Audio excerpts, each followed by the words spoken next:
is ordinary till you see the core side of it. And what you're looking for is the story behind the news. We bring it to you from Lagos, the commercial capital of Nigeria. Giving you all sides and political stories round the clock. Every detail from the start line to the final whistle.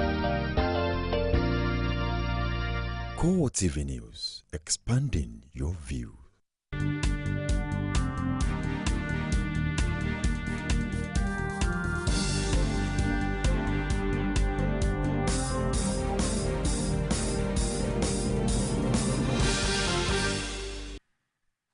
Glad to have you join me on CoreTV News this hour. I am Nifemi Oguntoye. The Fourth National Convention of Nigeria's main opposition party, the All Progressives Congress, begins in Abuja today with about 6,000 delegates expected to attend. The convention committee chairman, Governor Aliyu Wamako of Sokoto State, says delegates will adopt a brand new constitution at the occasion. This, according to him, is aside from electing party leaders. Series of closed-door meetings were held ahead what the party called one of the moves to end years of PDP rule at the center. President Goodluck Jonathan says the nation's political system is not yet shock-proof to withstand all unguarded and careless political statements and action. He observed that the utterances and conduct of leading politicians at home and abroad are rapidly creating and spreading unnecessary tension in the country. Jonathan warned leading politicians and other interest groups against making unguarded statements capable of creating chaos in the 2015 general elections and ultimately threaten the corporate existence of the country. He handed down the warning in Abuja during the maiden All Nigeria Political Parties and Political Stakeholders Summit organized by the Office of the Special Advisor to the President on Inter-Party Affairs and Office of the National Security Advisor to the President, with the theme Inter-Party Collaboration, National Stability and Democratic Consolidation. Now, the political landscape in Ekiti has been jolted with shock as a detachment of the Nigerian Army drafted to the state for security during the forthcoming governorship election intercepted a truckload of voting materials ranging from ballot papers, INEC stamps and reflective jackets of the Electoral Commission.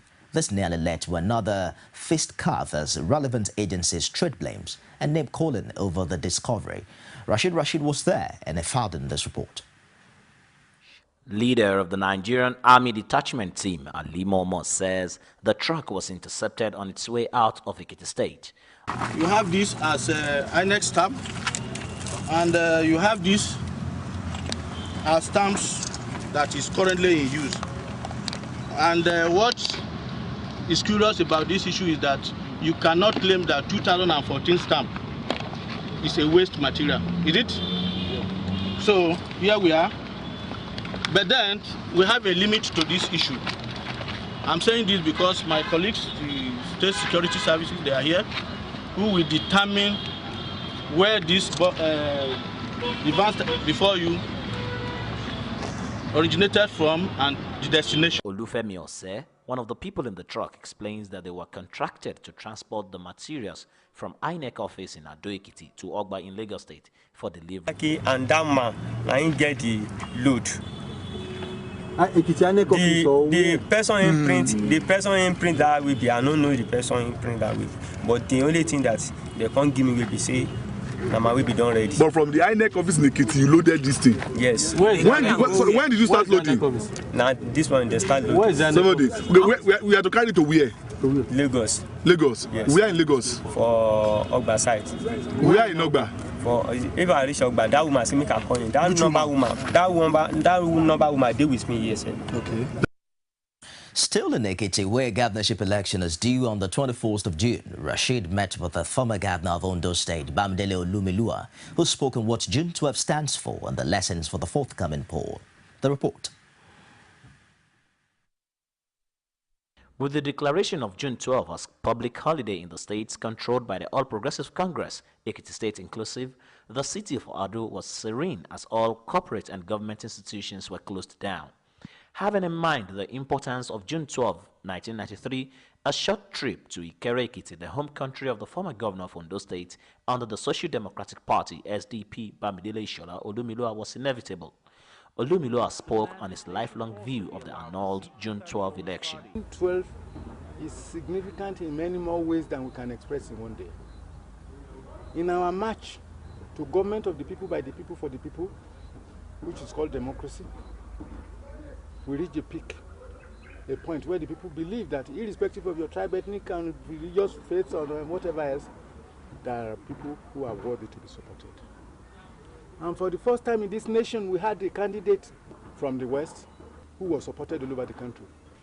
The quantity of disagreement that tore the country apart started. And we began at our ABC again. We have been struggling since then.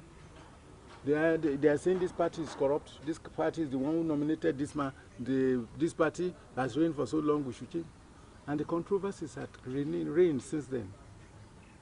So it is significant that we are witnessing another June 12th, and we remember those horrible days. Being in the eye of the storm during the post-June 12 struggle, Olumilua is at hand to compare happenings of the aftermath of the June 12 election to what might be obtainable in the forthcoming June 21st governorship election in Ekiti if the right thing are left undone. June 12 of MK, we were prominent. Shegun Oshoba and myself were the two governors who signed for state security that MKO should be allowed to return to Nigeria. It's on record. The six security boys Shegun called me and said, we must give them an assurance that there will be peace. June 21 this year, we have been praying about it too. Not in concerted way with the parties, but in our individual prayer point, we have been saying, Lord, peace. Because without peace, there can't be prosperity. Because we have a saying here, when a situation of crisis and pandemonium arises, you know what we are saying? When in a situation of crisis and war, you want to carry your child, but you take a dog. Because people will be so confused. We have been praying about it. In the wake of the June 12, 1993 election, the role of the then National Electoral Commission and the security agencies in the annulment of the election and the struggles thereof cannot be forgotten in a jiffy. Bamidele Olumilua thus sounds a note of warning to the Independent National Electoral Commission and the police in the forthcoming June 21st governorship election in Ekiti. NINEC, he says, I will be fair to everybody. I will provide a level playing ground for you. Come on, I will do it. Have they been doing it? So even the letters, the constitution that they say they are depending on to make all sorts of decisions, are they following it? You are in the position of somebody who should see right and call it right, and not see wrong and call it right. You are to bring peace, not to lock up. We encourage a good number of these officers and these policemen to go and read their Bible or read their Quran,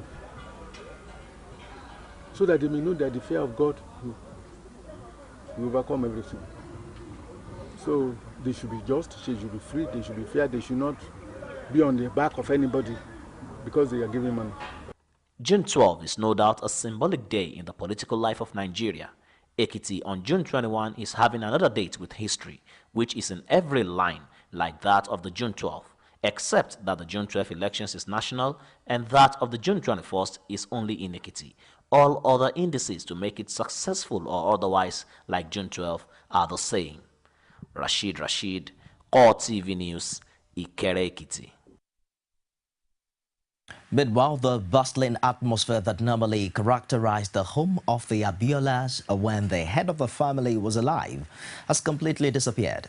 21 years after his death, the home and even the neighborhood has remained a shadow of its old self. Oluwaseyi Adegoke visited the home and returned with this report presented from our studios. Except for the guardian, the home was largely devoid of the usual excitement seen around political events. This time, it was the turn of the June 12 movement of Nigeria. In an interaction tagged Forward Movement of Nigeria is Against Backwardness, the Speaker of the Lagos House of Assembly, Adeyemi Kuforiji, says Nigeria's progress demands a collective responsibility. Knowledge is the vehicle of forward movement, another name for development. Education is the driver. For us to have the semblance of democracy that we have today. Chairman of Amu Ward of a local government area in Lagos, Ayodele Adewale, enjoins Nigerians to be well organized for the forthcoming elections. We must move forward, move away from all of this repeated histories that we've been told. We cannot continue to live along the path of history just alone. We must be part of history makers. And we must be defiant enough to bring about what June 12 was actually scripted for.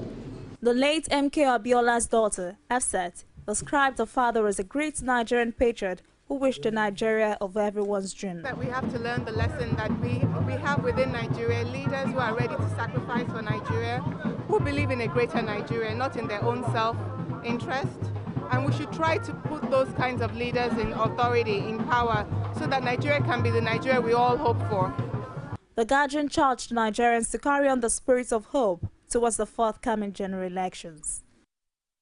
The judiciary may, after all, not have been immune from the spate of corruption that has eaten deep into the fabric of the Nigerian society.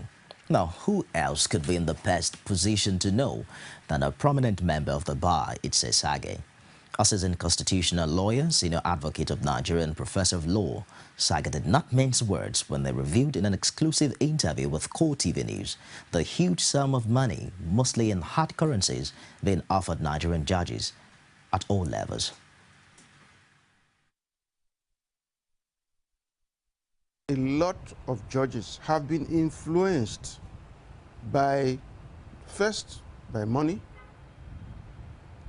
and in some cases by executive pressure, those who do not have a moral fiber.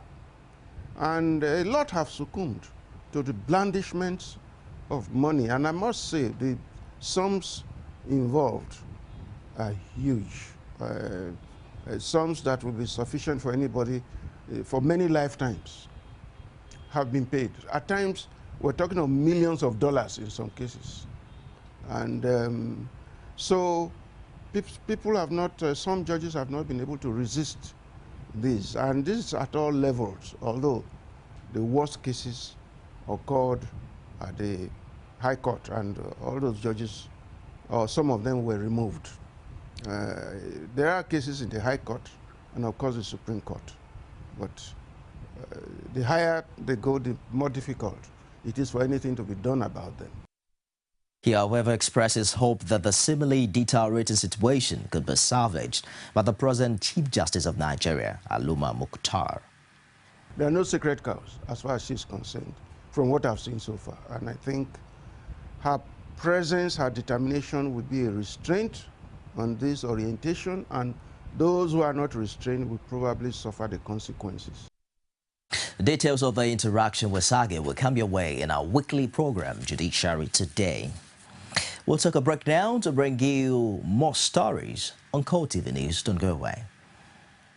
CoreTV News now provide a platform for live coverage of political rallies and electioneering campaign from anywhere in Nigeria. Political news stories, political editorial reviews, political discussions, personality profile, People's Parliament from the National, State and Local Government Assembly. Contact us now on 0803-471-8550 or 0803-724-9733. 01453-3407. Our 24-hour news station.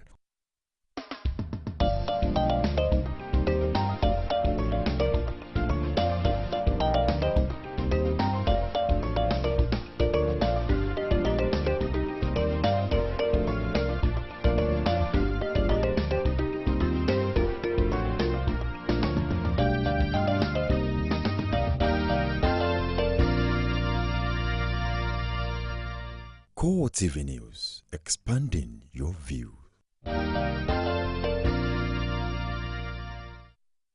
Good to have you join us again. For more information on our news and other programs, you can visit us on our Facebook page, facebook.com/CoreTV News. You can also follow us on our Twitter handle at CoreTV News NG. As well as on YouTube, it's youtube.com/CoreTV, leave a space, and news. Kurdish forces has taken control of the disputed Iraqi oil hub of Kirkuk to protect it from jihadists, after which a bomb targeted at the Kurdish security minister failed. Iraqi courts want to incorporate Kirkuk province into other autonomous region, a move Baghdad strongly opposes in a bitter, long-running dispute with them.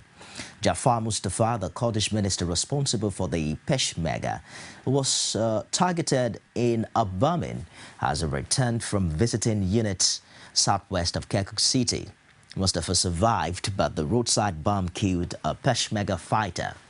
Kirkuk Governor Najim al-Din Karim says Peshmerga forces had filled in gaps left by Iraqi soldiers who withdrew from their positions in the province.